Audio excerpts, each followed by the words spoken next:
Welcome to the Diane McClay Show, empowering life through choice. Get ready to discover new perspectives, motivation, and balance through Diane's compassionate storytelling and insightful discussions. Whether you're feeling stuck and discouraged, or curious and looking for more possibilities, Diane has your back, and she's ready to take you on a journey of self-discovery and expansion. Choice is powerful, and so are you. The Diane McClay Show starts now. Welcome in, everybody, and happy Friday. Holy cow, we are in the middle of spring already. I'm so happy that you made the choice and have the courage to join us today. My guest today is Kate Schultz. She is a writer, teacher, student, and practitioner of the healing wisdoms. She's an astute observer of the world, both from the ground and from above. And as a part of her journey, she's led women and teenagers to fly, literally and figuratively. I'm so honored to have her because flight is a portal to personal empowerment. Her awakened self has invited her to study shamanism, become a life coach, and be the author of several books. The one we're going to feature today is called Soul Primer, Building Blocks for the Soul, a Spiritual Alphabet for the Soul. Kate, welcome in. Give us a little bit about yourself. I'm so excited about you being here. Two Capricorns in the same room at the same time with no plan other than to highlight your book and talk about how nature connects us to the soul and how we can empower ourselves. Welcome in. Thank you so much. It's great to be here. I've been looking forward to this. We do have a lot to talk about, and we seem to never have a problem talking. So as you say, two Capricorns, we're going to have a good time today. Well, exactly. Let's start it off. You know, we're highlighting your book, which just came out in 2020. Beautiful cover. I am in the middle of listening to your interview with Deepak Chopra, which was pretty impressive when your book came out about the description of the red fox. So let me just hold it up here for folks to see. It's called Soul Primer. It is a building block for the soul, and it's actually an alphabet book for adults. You want to tell us a little bit about that and a little bit about yourself? Yeah, sure. I mean, I've talked about this book so much now it came out, as you say, 2 years ago. In fact, it hit the world the same time COVID did. So I gave my first book talk at the end of February, and then all the bookstores closed down. So, which is kind of interesting for an author with a new book out, right? And I decided, you know what? I'm just going to let it get its own legs. And I really didn't even know what I had until it started getting into people's hands, and the responses that I got, you know, it was like, wow, this is transforming my life. So anyway, so as you said, eventually Deepak Chopra got a hold of it and wanted to interview me on it. And he said some really beautiful things about this book. But so I could talk, I have a lot to say about the book, but I wanted to share with you because I thought this was kind of funny. The other day on Facebook, someone said, describe what you do without like saying what you do, not saying, oh, I'm a writer. So I thought, how do I do that? So I thought, this is what I said. I write stuff for people that need it, but don't know they do until they read it. Because this is a book that you're not necessarily looking for. It's not the book that you're going into the bookstore looking for. It is a system of transformation disguised as a book. Yeah, and honestly, that is brilliant. And my little child muse inside of me, my little Dr. Seuss muse is like, oh, that's awesome. You know, I write stuff for people who need it, and they don't know it until they need it. That's awesome. Until they read it. That's right. Because people, right. Because, you know, here's the deal. Here's the way this thing, I'll just jump into how it came about. It came out of my life coaching. So people would come to me, clients would come to me needing help with something. And sure enough, I could help them with the problems they were having with their family or their wife or their job or whatever. But invariably, Diane, invariably, every time I would see that underneath the presenting problem, there was a whole layer of skills that were missing. So basic skills that were missing that were contributing to the trouble in their life. And if they were practicing these basic skills, they wouldn't have the trouble. They wouldn't have to come see me or a therapist. And so I thought, how can I make it easy to teach the basic skills? Because I don't want people to keep coming to see me, as though I love people. You know, I want the world to be trouble-free. So that was really the genesis of this book, to help people live trouble-free lives. Let's jump into that. Give one or two. What's a common skill that you see coming up in everyday life? And maybe it happened before COVID, maybe during COVID, maybe it still exists after. But so our listeners can kind of attach themselves to our topic and our conversation. What are some skills that might be missing that we just don't even know they're missing? What are you noticing? Well, things like, I mean, what was really big, at the time that I wrote this was the whole, and it still is really the awareness of racism and how some people see people differently. And so I wrote B is for beauty. And it's not about being beautiful. It's about seeing beauty in every single person we see. And so the way this works is you do that for 1 week. You practice it for 1 week to heighten your awareness. So on Sunday, you turn the page to B. There's 1 page of text to read. I mean, anybody has time for that. That was the other thing I thought, people don't have, I'd assign books for them to read. And well, I read a chapter, I read a little bit, how can it be easy? So 1 page of text a week, and then you go practice it every day. I have an exercise that you practice every day, seeing beauty in everybody. And, even if we think I'm not racist, I don't have a problem with that. You start going out and you catch yourself going, oh, I don't really see that person, that homeless person, or that, just, unhealthy person. I don't see them as beautiful. And so you train yourself to see beauty in everybody. So that's one example. Another one is empathy. Now I consider myself a practicer of empathy. I think a lot of us do. But empathy is something that you have to keep applying over and over again. Like the other day, I was in the grocery store and there was an elderly woman in front of me and she was going very slow and I was in a hurry and I was like, oh my gosh, are you serious? And then I literally stopped and I said to myself, wait a minute, E is for empathy. And so I thought, what does it feel like to have old bones that could barely push a cart? What does that feel like? So instead of rushing my way past her grumpily, I helped her to her car. I unloaded her groceries. I put the cart back for her so she didn't have to walk across the Sahara to put it away, And so it's a zillion little things that you practice in there. All hope is practicable. How many of us need hope right now? It's not something that you either have or don't have. It's Right. something you can practice. What you're saying ties nicely. What I'm hearing you say in my head as you're using your words is I'm hearing awareness.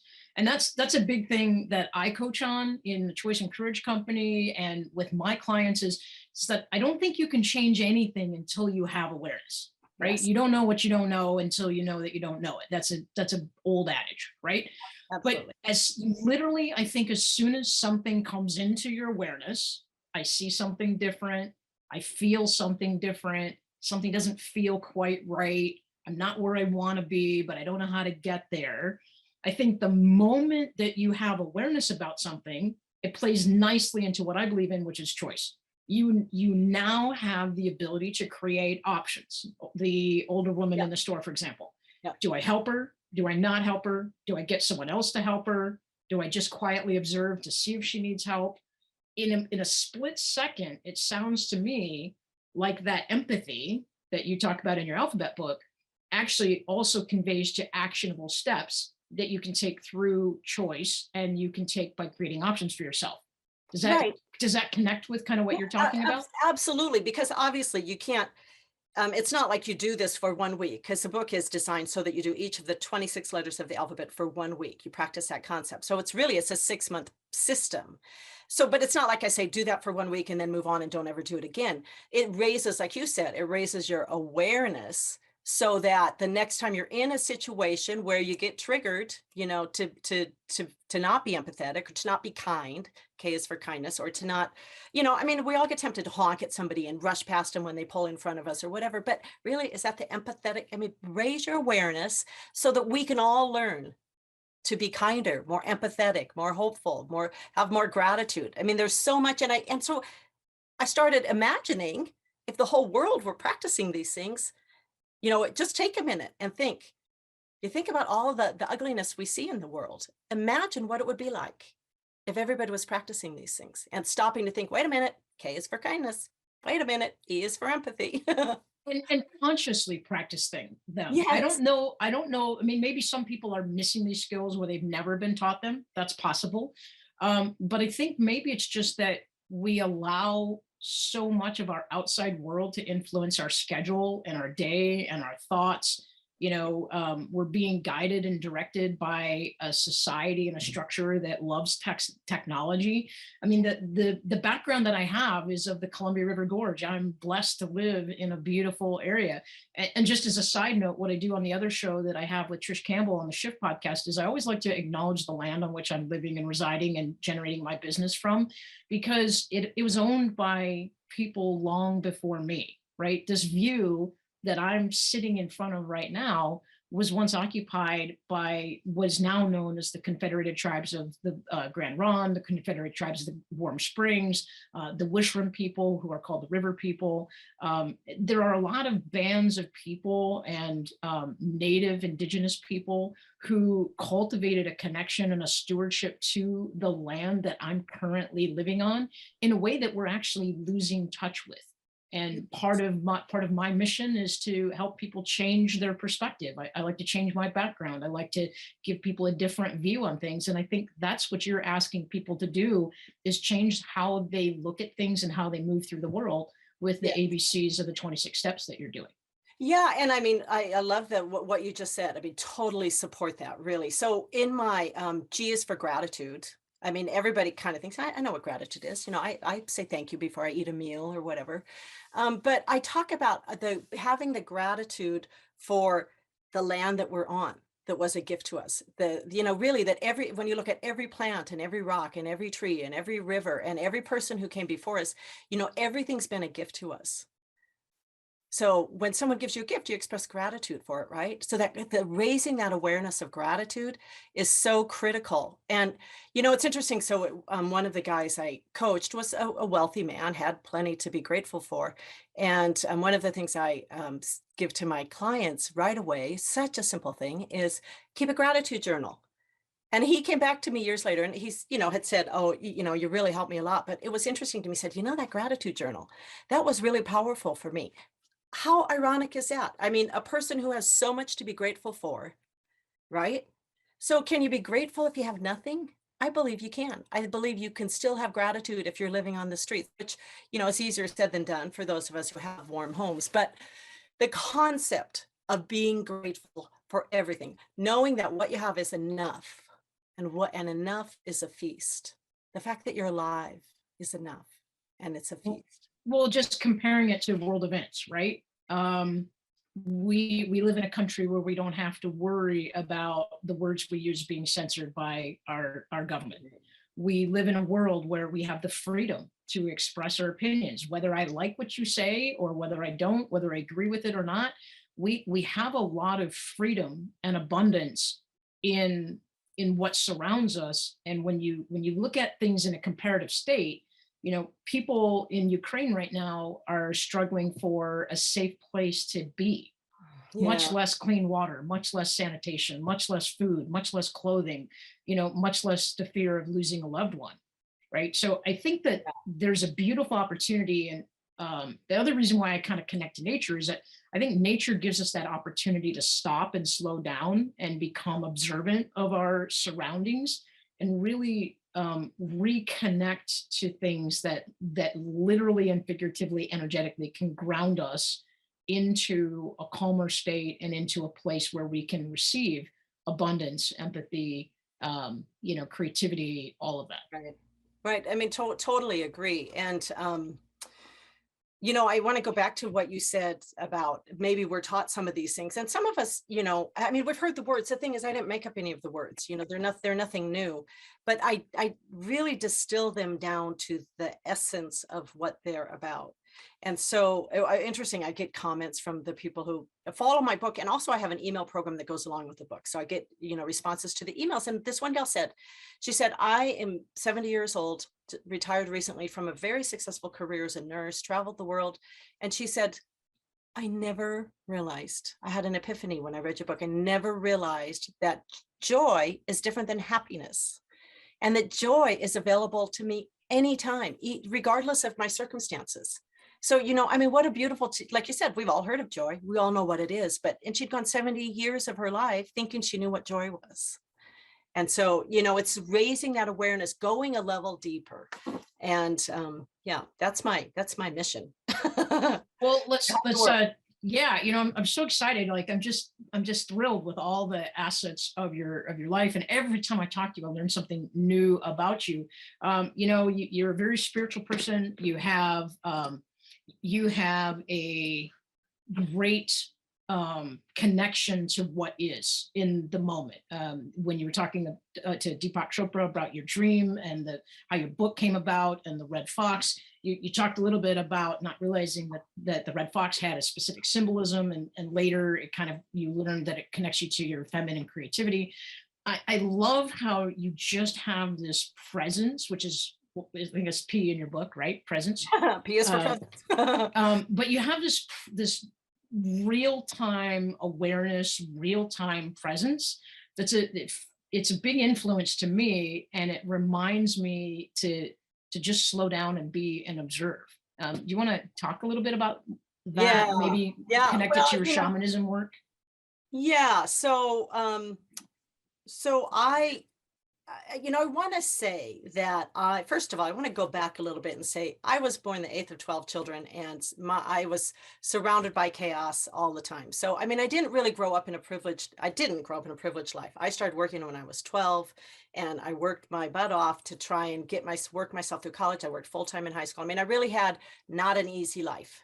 So it's not just like, oh, well, easy for you to say, you just landed into this cushy life. I didn't. I had a hard life. And pretty much all of my siblings are kind of still living in that life of suffering, struggling to get by, struggling to pay the bills. And I practiced transforming myself mentally, physically, financially, and then ultimately spiritually. And I went through a big spiritual transformation, really. And part of that process was I started working with a shaman, and I met him in Australia. I have to tell you this story because it's funny. So after 25 years of marriage, I also asked for a divorce from my husband because I was going through this transformation, and it was bothering him. It caused a rift in our relationship. So we ended up going through a divorce. During that period of time, dragonflies were like buzzing around me all the time, incessantly, like in my face. Every time I was on the phone with my husband, a dragonfly would sit by my face, and I like, what the heck? So anyway, I had a dragonfly tattooed on my back. That was the first tattoo I'd ever had. So anyway, shortly after the divorce, I went to Australia, and I stayed there for a few months, and I was like, had just been there for a week, and I was at a Saturday market looking at some jewelry in a case, and this man was off talking to another man about 10 feet away from me. And I was just quiet. I was by myself. It was cold. I had a scarf, and I had a big coat and collar and stuff. So anyway, he walks up to me and he goes, "Show me your dragonfly tattoo." Total stranger, out of the blue, walks up and says, "Show me your dragonfly tattoo." I just gotten one like 2 weeks ago. My only tattoo. I was like, "What?" And he goes, "Show me your dragonfly tattoo." And I was like, "Oh, okay." And I pulled down I pulled my scarf off, and I showed him my little tattoo on my back, and he goes, "Uh-huh." And he showed me he had one on his arm, a dragonfly tattoo. And I go, "Who are you?" And he goes, "Well, I'm a shaman." He's a Lakota shaman living in Australia. And I was like, "Well, what do you do?"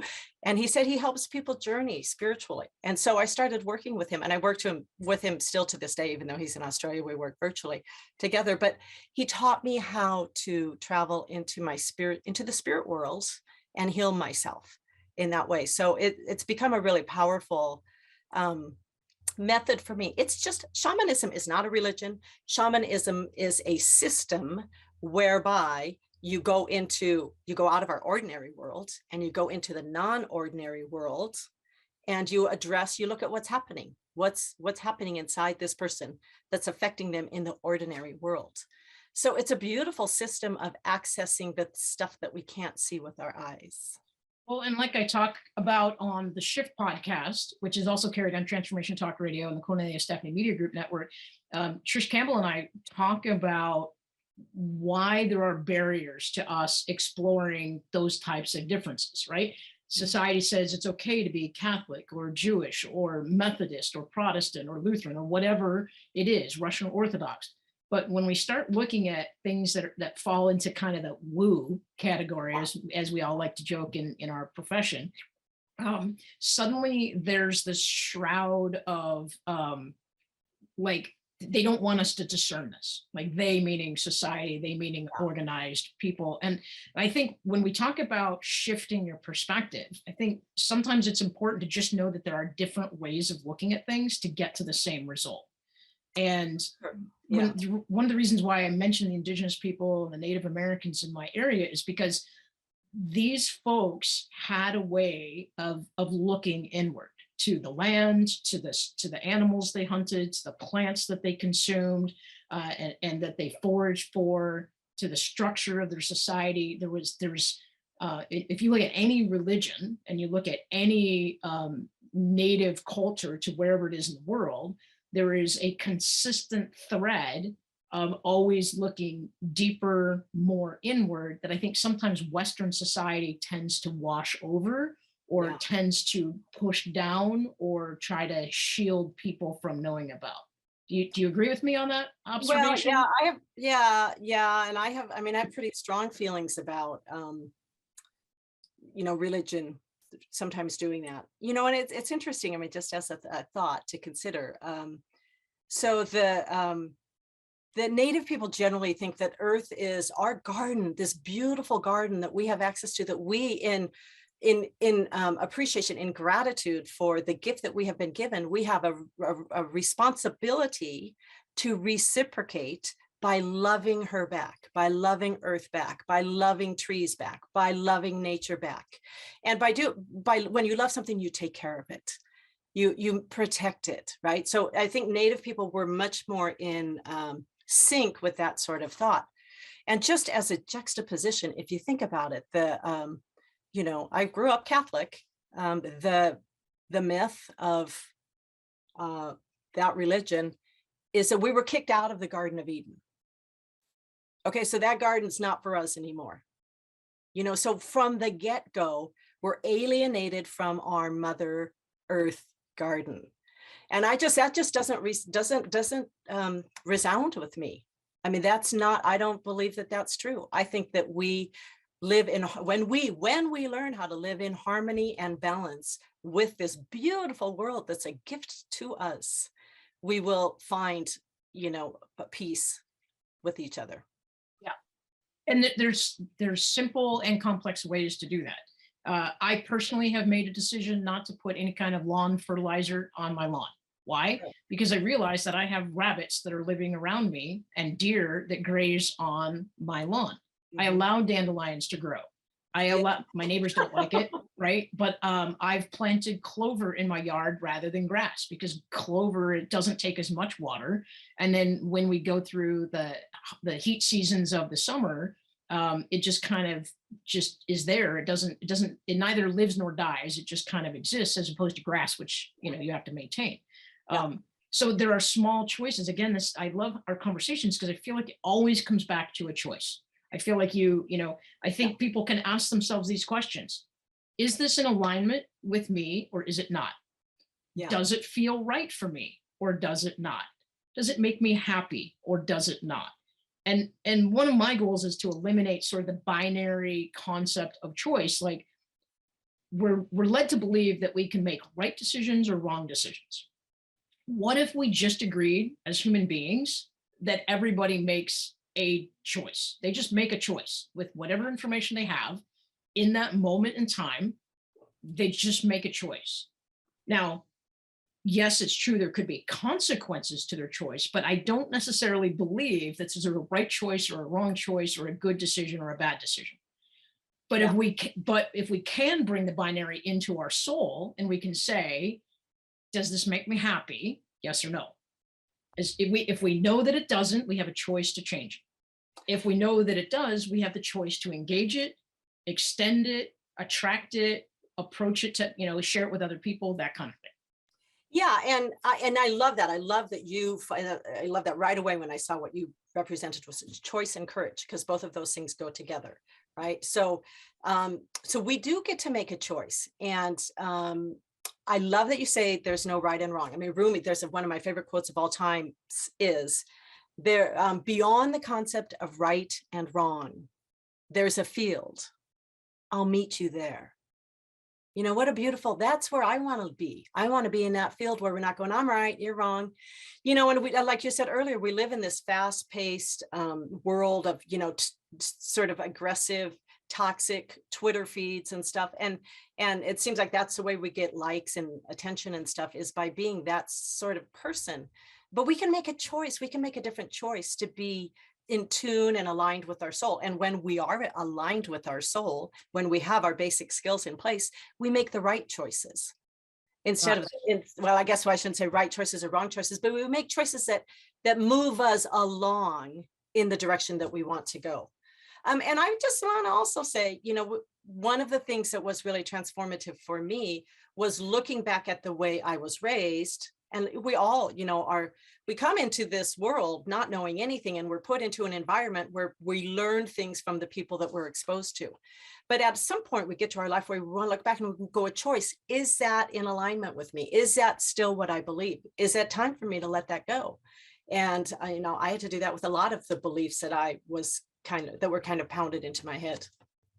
Yeah, and you've said transformation a whole bunch of times, so it's not lost on me that we are on Transformation Talk Radio Network, and we are on the Cornelia Stephanie Media Group, where just as a side note, we have an app with all of our influencers. You can go to the Google Play Store, Apple Play Store, download the KS Media Group app, and you can actually connect with a lot of influencers whose sole purpose is to create transformation. So I want to put that little plug in there. I want to add to that.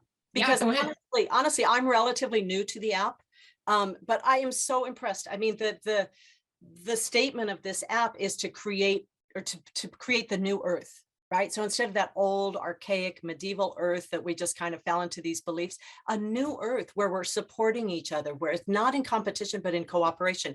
And that is what I found with all of the people on that app. Beautiful souls that are really just trying to step humanity into this new earth. So check it out for sure.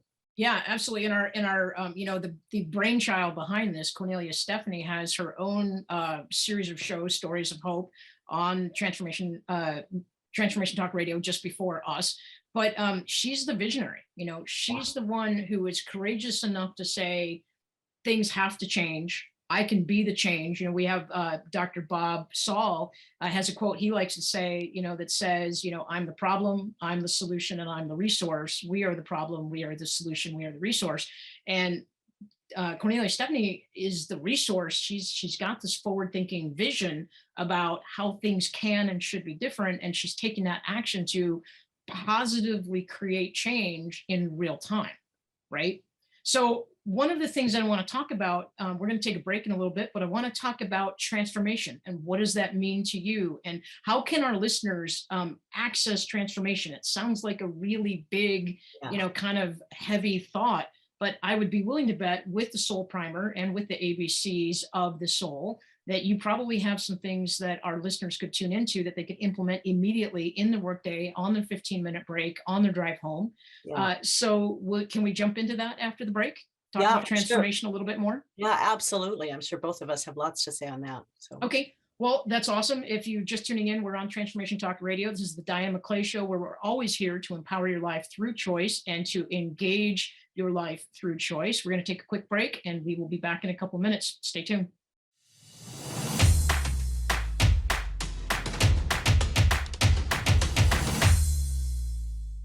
Welcome back in, everybody. This is the Diane McClay Show on Transformation Talk Radio and the Cornelia Stephanie Media Network. And I'm so happy that you made the decision to stick with us for the second half an hour. I've got Kate Schultz here, the author of Soul Primer, Building Blocks for the Soul. It's actually an ABC book for the soul, 26 steps. Thank you, Kate, for showing that.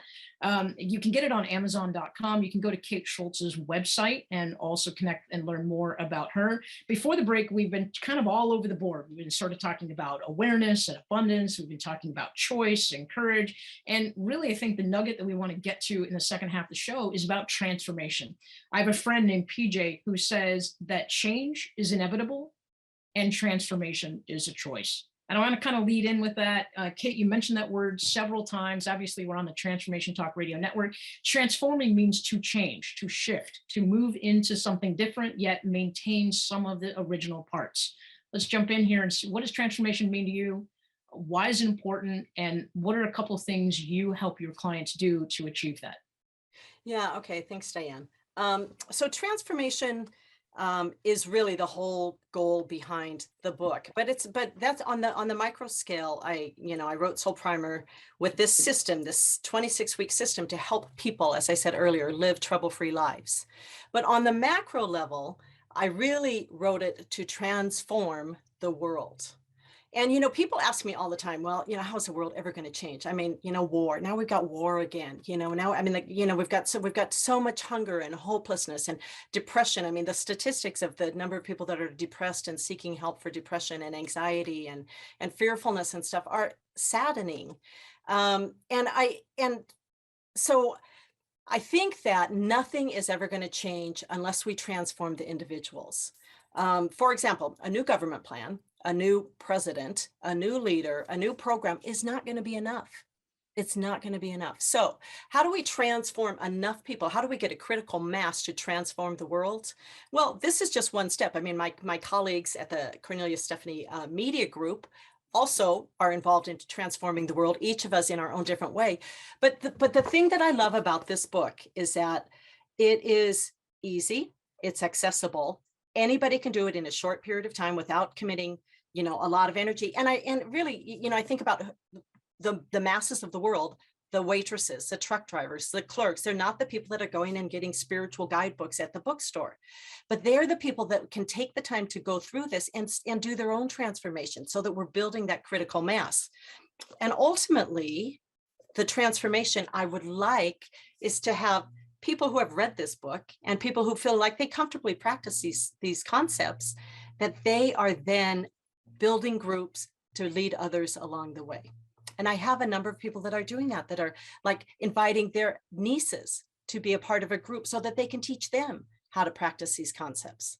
So it's really, it's an individual vision to help individual people. It's a world vision to change the world.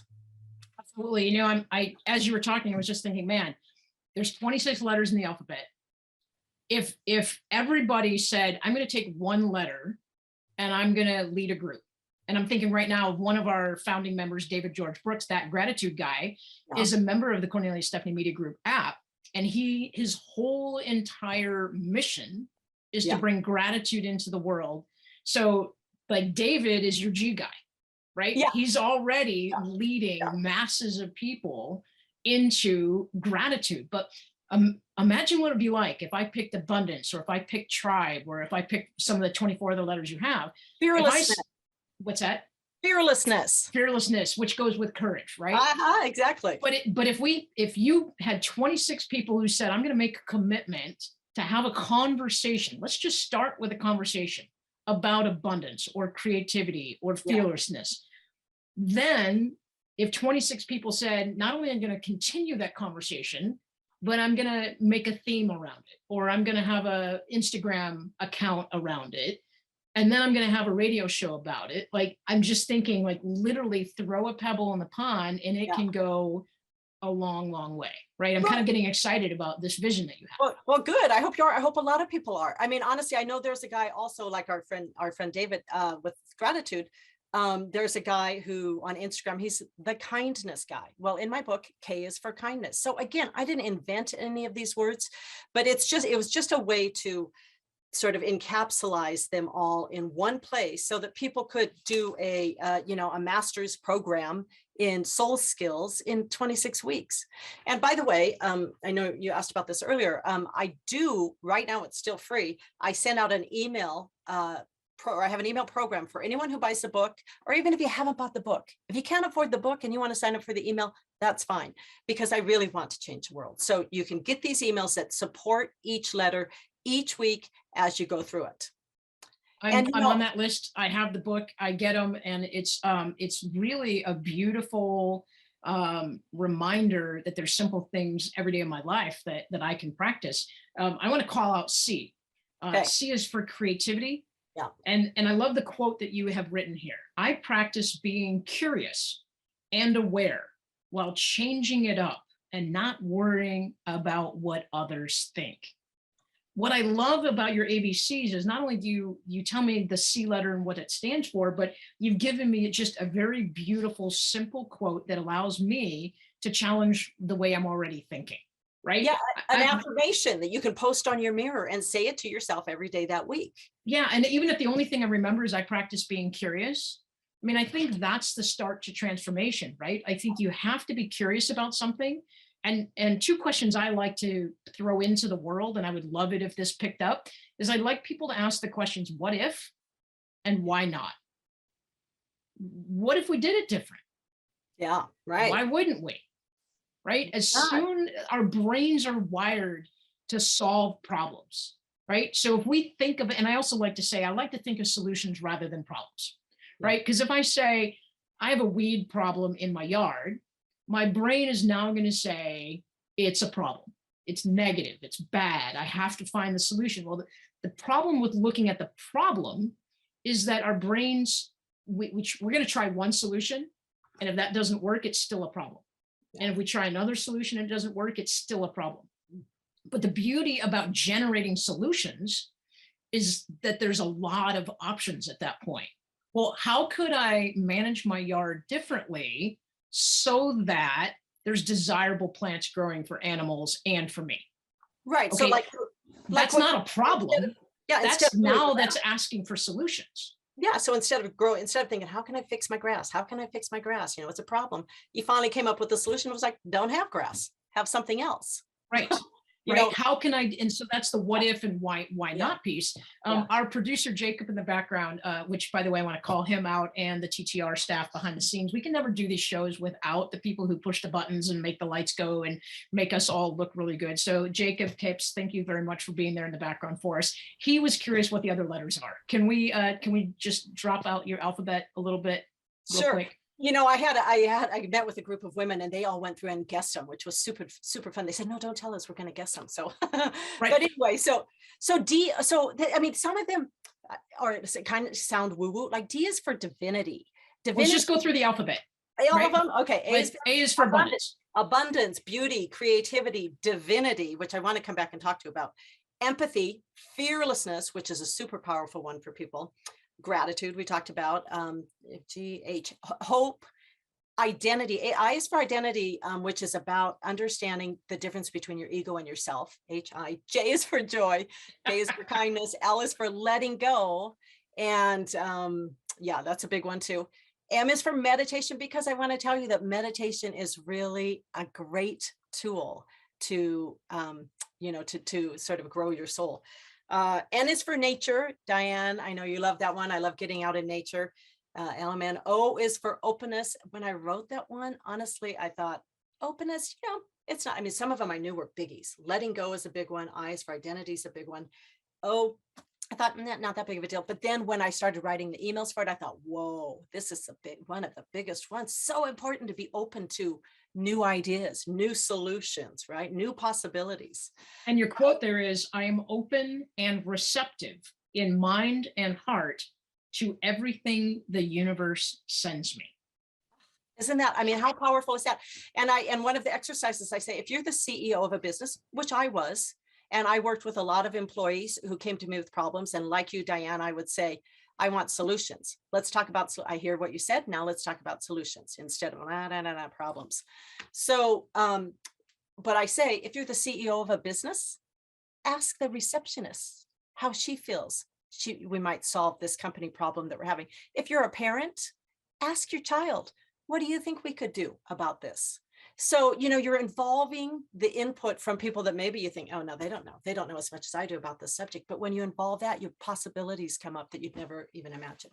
I want to tag on that real quick. We're gonna get to P and Q, but openness means, like, if you really are interested in hearing solutions, then you have to be, well, I'm going to tease Q out. Q is quiet. You actually have to be quiet and quiet the voice who says we've never done it that way, or that won't work. You have to quiet the critic. If you're a CEO of a company, and I work with Trish Campbell, and her goal is to kind of bring this humanity and this newer love side into the corporate world. But if you want to generate solutions, your employees have a lot of ways of doing it. But if you shut your employees down and you say, we can't do that, we've already tried it, it won't work. Yeah. You know what? That's not a great idea. That is the biggest, quickest way to create dissatisfaction and to have people leave your agency or not perform to the highest standards that you want. So if you want solutions, you have to be open to hearing them, and then you have to be quiet and listen to, even if they're the most obscure possibilities. We wouldn't have landed a man on the moon if somebody didn't say, I wonder if we could land a man on the moon. If they said we can't, you know, we can't. Right? A lot of people said we can't. Yeah. So I want to tell you, I'm going to throw my partner under the bus. His name is Dave, and I love him so much. But we've been working on this because he was always the 100% man. He'd say, this is the way it is, 100%, 100%. He says now he's down to like 36%. Nice. Well, it's not that you're throwing him under the bus. You've just backed off and let him get on board a little bit. Right. Let him, I'm admiring. let him steer. You're letting him drive a little bit. That's right. And, you know, along with that, kind of on a different tangent as we do go on, you know, believe in the people that you love.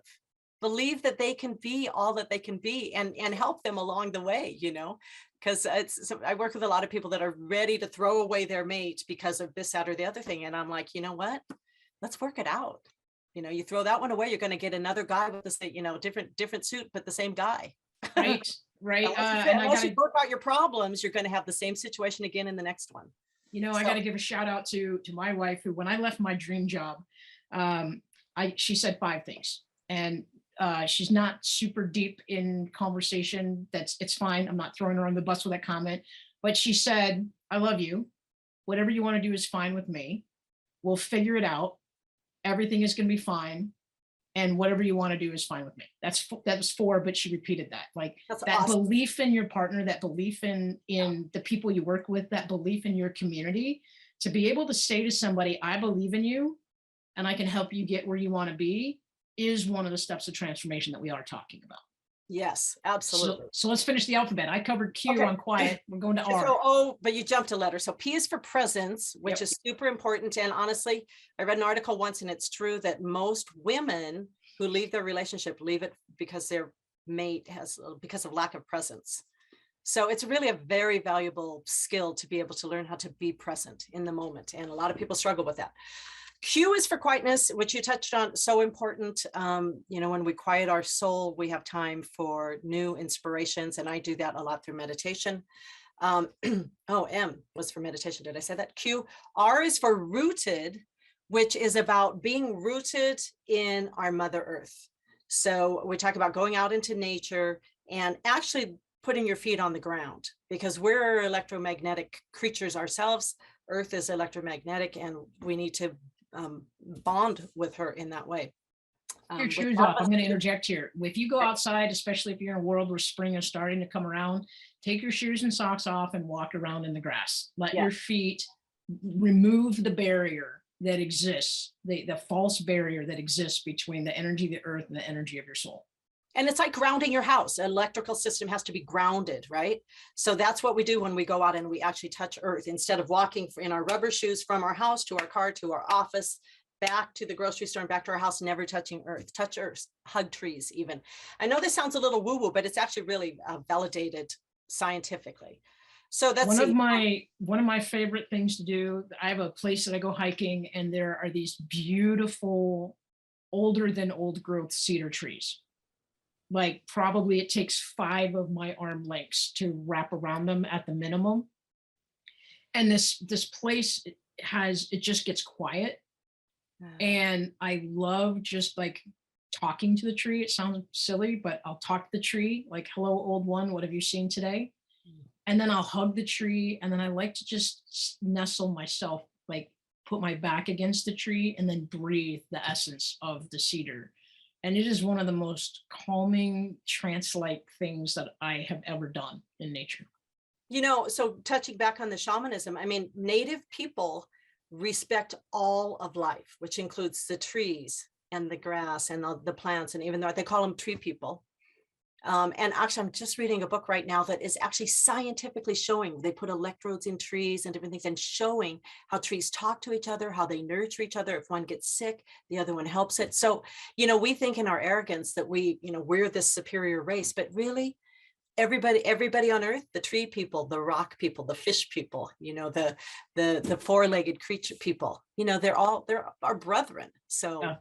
Aspen trees are well known for they grow in clumps. And if there's a single aspen tree by itself, it tends to struggle. But there's been science about that if there's one tree in the aspen grove that is dehydrated or not getting as many nutrients, other trees will actually pull nutrients out of like their canopy, send it down through the roots, and their root systems are all interconnected. So Isn't I it just beautiful? gave myself chills thinking, I know, man, me too. what would happen if we chose to do that as human beings? Well, I think that's our future. I mean, I think really our survival will depend upon us becoming communities, like we're kind of forming in the KS Media Group app. Exactly. T is for tribe. T is for tribe. Find your tribe. It's important to support yourself as you go through spiritual growth. I say it's like an elevator. You go up, some people get off, some other people get on, and you got to, make sure you're spending some time with the people that are nurturing you. And that you're nurturing them. U is for universe, which is it's also a huge, really big topic. Basically, the concept that we are all one, kind of like we've been talking, that we're all connected, we're all one, we're all related. It's not me against you. It's if I do something to harm you, I'm actually harming myself. So why would I do that? So if we understand that concept, then all the wars go away. If everybody understood that concept, no more wars. It's that easy. Okay, V is for vulnerability. There's, Brene Brown talks a lot about that, and it's a beautiful and important concept and topic to practice. I give you a week to practice it and raise your awareness. W is for wonder, because so many of us try to be, all grown up, and we forget to have that childlike wonder. And, again, I was raised Catholic. Jesus says, to get into heaven, you must become like a child. I love Jesus. He has so much wisdom that he shared with us. And that I believe means that when we get in touch with our childlike wonder, heaven becomes right here on earth. We create our own heaven right here on earth, which is, again, what we're doing in the Cornelius Stephanie Media Group app. Right. Okay, W, we're almost done. X is for Xing out stuff that doesn't serve you. Y is for yearning, which is an interesting word for recognizing that your manifestations, all that yearning, all you're trying to do to manifest things in your life sometimes can have blockages that actually go back to your childhood. So it helps delve into that. And then Z is for Zen, which is just doing all of the stuff in the book to live a glorious, trouble-free Zen life. And the structure of our show does not allow us to have an hour-long conversation about each and one of these, but we could easily do that. I would love to invite you to come back so that we can dive into some of these yummy things. Mm-hmm. This book in my hands makes me happy. Just holding it makes me happy. The cover makes me happy. So, Kate, how can people connect with you if they want to work on some transformation of their own? What's the best way for them to reach out to you and learn more about how they can improve their own lives with the Soul Primer? Well, the easiest thing, quickest thing is just go to Kate Schultz author, CATESCHULTZ author.com. And awesome. Then you can reach out to me there. Do we have a minute? I just want to show. We got to wrap it up, but you got like 30 seconds. Okay. Full of beautiful pictures too. So beautiful art that is similar to the front cover, and some poetry that's very inspiring. Inspired one guy to start up a multi-million-dollar company just from one of my poems. So there's a lot of really powerful stuff here. And Diane, let's do more talks. Well, here's the thing. I just made a mistake. We don't have a minute left. We actually have 6 minutes left. So we have a little bit more time. Okay. See, again, this world cannot function without the people in the back who keep the details going. This is what happens when you put two Capricorns in the same room at the same time. Jacob, thank you for that time check. We appreciate it. So Kate, we're talking about transformation. We've done the ABCs. We rattled through them super, super quick. Here's the thing that I would encourage our listeners. If one of those words caught your attention during this show, if you're curious about what the other words are that you heard, but they didn't really quite land in your brain, reach out to Kate. And here's the other thing. This interview is going to be on Transformation Talk Radio's YouTube channel, and it's going to be on my YouTube channel. And I think Kate has one as well. We would like you to subscribe to my YouTube channel and Kate's YouTube channel so you can catch this and you can go back and catch those ABCs. But the real thing is go buy the book.